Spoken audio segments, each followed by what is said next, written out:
It's me, Christy Lee.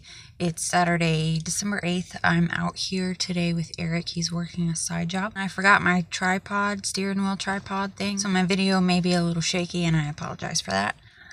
So there's something I'm kind of not sure. Yeah, I am. I want to talk about this. But before I do, I know that I can be a bit of a...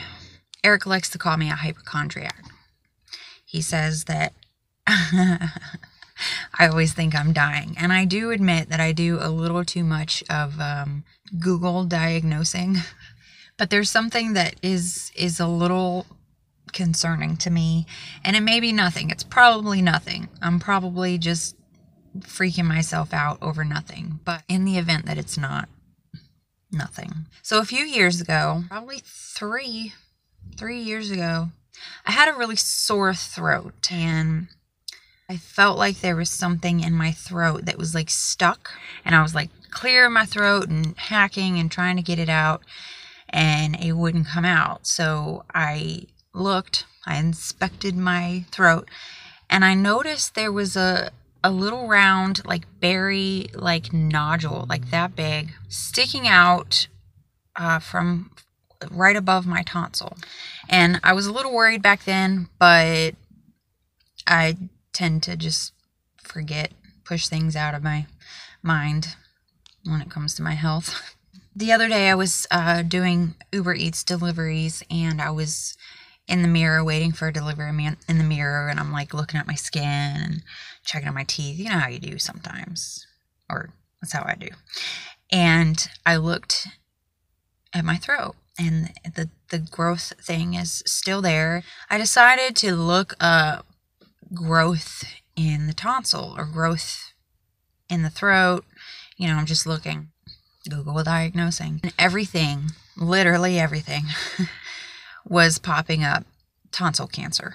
And I'm like, okay, no, can't be tonsil cancer. There's symptoms of tonsil cancer would be like a sore throat that won't go away, feeling of something caught in the throat, difficulty swallowing, just all these things that I haven't been experiencing except for that one time, you know, when I first discovered it years ago. So I'm thinking this, you know, maybe it's just a growth, and it could be. There's 3 different, I guess, growths that could happen in the tonsil, and one of those is like a benign tumor.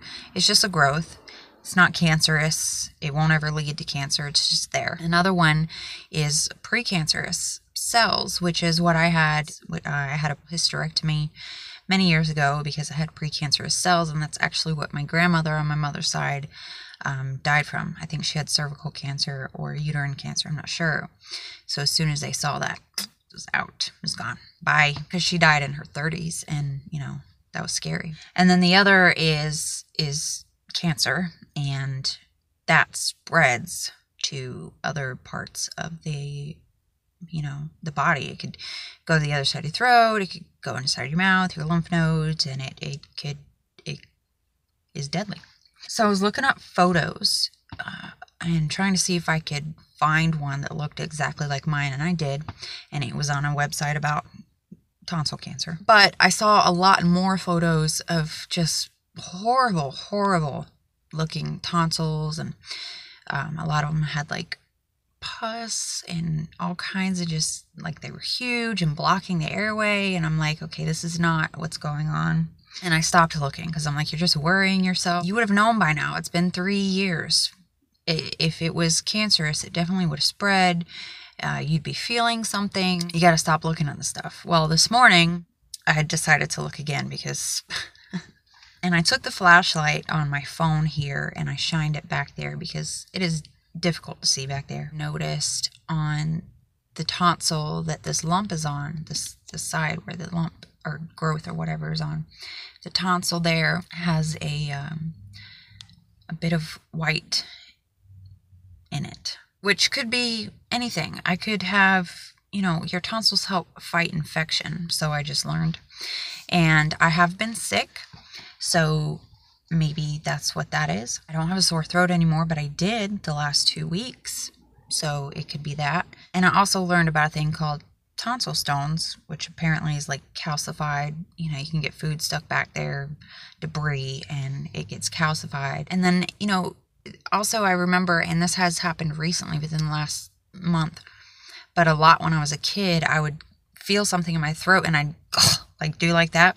And those little hard, well, they're not hard, they're soft, but they're like gross, really gross. They call it like, I used to call it phlegm. I don't know what it actually is, but it's like white chunks. It's like, I know this is gross. I'm so sorry. So I thought maybe that's what it was. I'm not really that worried, because if I was really that worried, I feel like I'd be going to the doctor. But the fact that it hasn't spread and I'm not feeling any symptoms tells me that it's probably, if it is a growth, and I'm pretty sure that it is, it's just benign. And it hasn't grown or changed or anything like that. So I don't really think I have anything to worry about. Maybe that's normal. It's not like I go around every day looking at people's throats, so I don't know. But anyway, I just wanted to talk to somebody about that. I gotta go find a bathroom. There's no bathrooms here, so I've got to go find a gas station, use the bathroom, and my phone's about to die. So I'm gonna let you guys go. I'm gonna keep an eye on this. I'm gonna send a picture to my mom and see what she thinks. And if she thinks I need to go see a doctor, then I guess I will. You know, I mentioned some of the symptoms, but a lot of them were like rapid weight loss and you know, just things like that once again I just haven't been experiencing. So I'm not, like I said, it's a little weird, but I'm not really that worried. But you know, if mom thinks I should check it out, she was a nurse for like 20 years or something like that, I guess I will. Thank you guys for being here and for watching. As always, I love you guys, and I will see you next time. Bye.